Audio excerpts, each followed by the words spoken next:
Hello, my name is Leonie and this is a video for Pruleke.com. In this 5-minute Friday, I want to help you navigate your way in figuring out what you need as a beginner card maker. I understand that the choices can be very overwhelming for someone who is just starting out, even if you just limit yourself to the annual catalogue.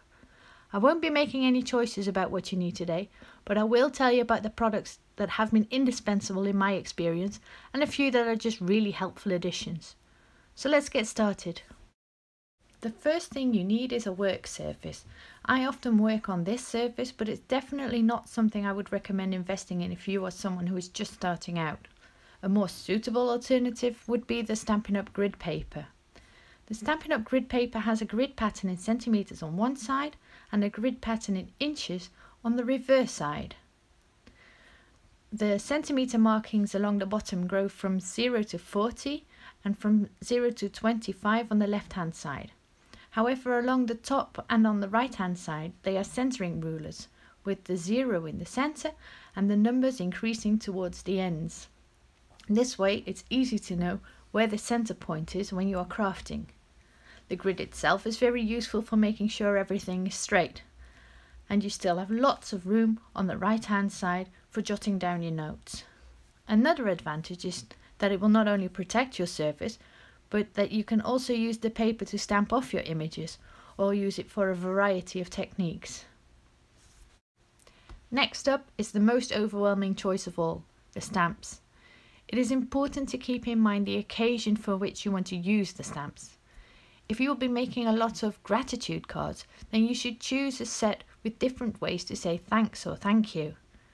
If you expect to make a lot of birthday cards or wedding cards or other celebratory cards, then this set would possibly be a smarter choice for you.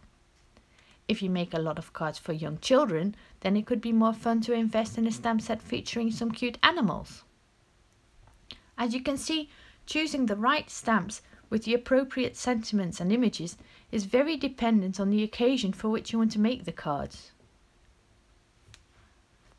As a beginner, it can be very useful to have a more all-round stamp set, such as the Varied Vases stamp set. It features sentiments to say thanks and happy birthday. It had images that are outlined so you can colour them yourself, but also some solid stamps to colour the lined images with ink. There are lots of different possibilities with a stamp set like this. Another advantage of this set is that there is a matching punch available. This is not something that you immediately need as a beginner, but it is good to keep in mind if you want to expand your creative possibilities, allowing for more variation in your cards. Stampin' Up has translated a few of the stamp sets to Dutch, for example the Vlinderdans set. It is a versatile set that is well suited for a beginner. There are several sentiments for different occasions.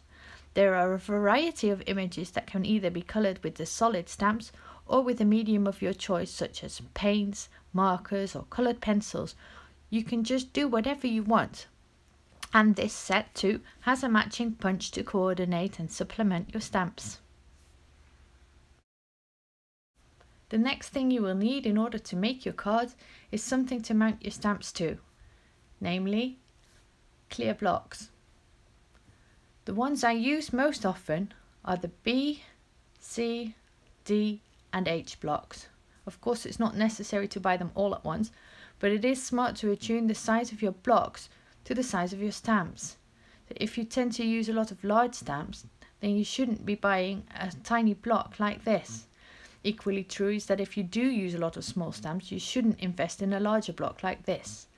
There are many more blocks available, both in larger and smaller sizes. However, these are the ones that I reach for most often when I'm crafting.